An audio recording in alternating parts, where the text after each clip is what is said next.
Action! Welcome to the unspoken story of High School Chronicles, the show where we dive into the untold, unfiltered, and unforgettable moments of high school life. Now let's welcome our new guests, Ms. Rizal Galaya and Ms. Mishkara Aga. Okay, ladies, how are you? I'm fine. I'm doing fine. So, you two are the Miss Shate and Miss First Runner-Up 2024. 2025. Okay. How was your experience? Well, it was very overwhelming since I did not expect to win. So yeah, how about you? I'm happy because I risked it, even though I have so many doubts. But I still overcome. Can I ask you now? Yes, sure. Okay. The first Q&A question is, if you could go back and tell yourself to loosen up a bit or enjoy a certain moments more, would you? Or do you feel your way was the right one? Wow. Thank you for that wonderful question. Well, if I were given a chance to go back time, I would rather enjoy my school life or my high school life because in my high school journey, I have lived with so much pressure. Puro na jud pressure ang akong na-feel. So if I have the chance to go back, I would just be like, I would just go with the flow. Like sakto lang. I will like kung sa'y kaya maura, I will not pressure myself into anything. Yes. Pero imong gi-regret mo hindi mo karon ka. Well, not really since I have achieved a lot. But if ever I have the chance, I would just go easy to myself since I have experienced many situations that I thought that I could not make it. But look at me now, graduating. Yes, positive. Stay positive. Okay, ikaw naman po Miss Mishkara Agas. The second question. Now that high school is almost over, what's your biggest goal for the future? Wow, ako yung nag-ask na question. Oh, sige. Ala, itong pasaya na ng question.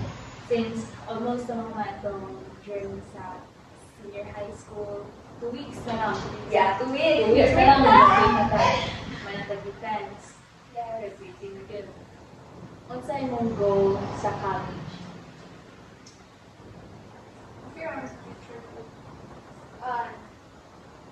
Since undecided ako sa course, pero ang akong goal lang jud kay kanang na-jud ko like worth it ka bitaw tanan ng hago. Pero kanang dili gid ko magmahay ba nga kana jud na kurso akong kuan. Untag kanang since undecided pa ko ron, unta kanang akong kwaon nga kurso next school year. Untag like worth it ka kaayo wala regrets.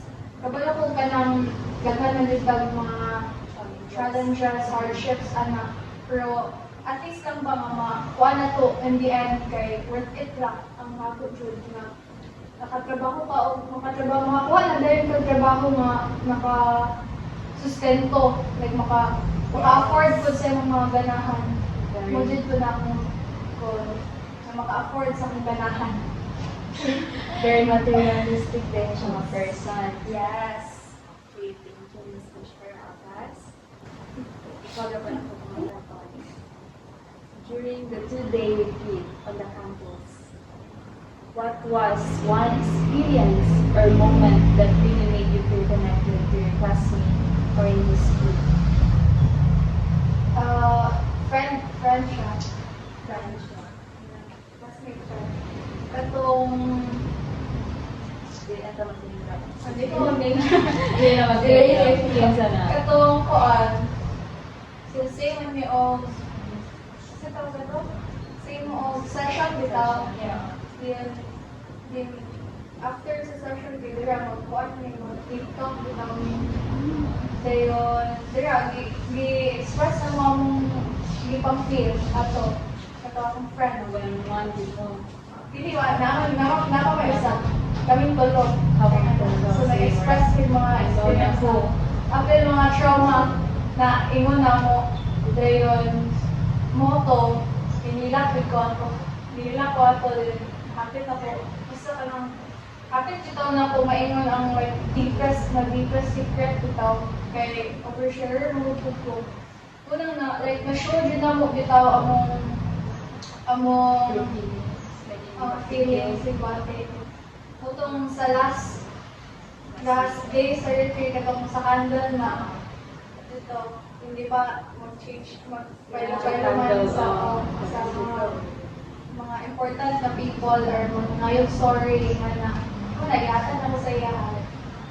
Duha akong duha ko like that. Walang gawalo ko. So, pero ako na, nilakid ko ako. Pero, na-just regret, pero itabo naman. Pero at least lang ba, Nag-mix na ninyo. Naku-adjud na yung ba? Napagawas na. Napagawas. Di lang yung mapipimon. Ito yung memorable. Gaan na sa inyo. Ako mga person, okay na mo. With tagan kong chance na message niya. Ang sa mga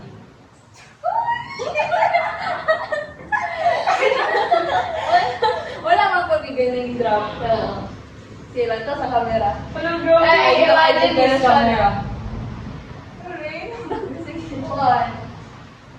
Ako juga ka siya. Ay, mulan to makita ka niya. niya. Mulan to ka niya.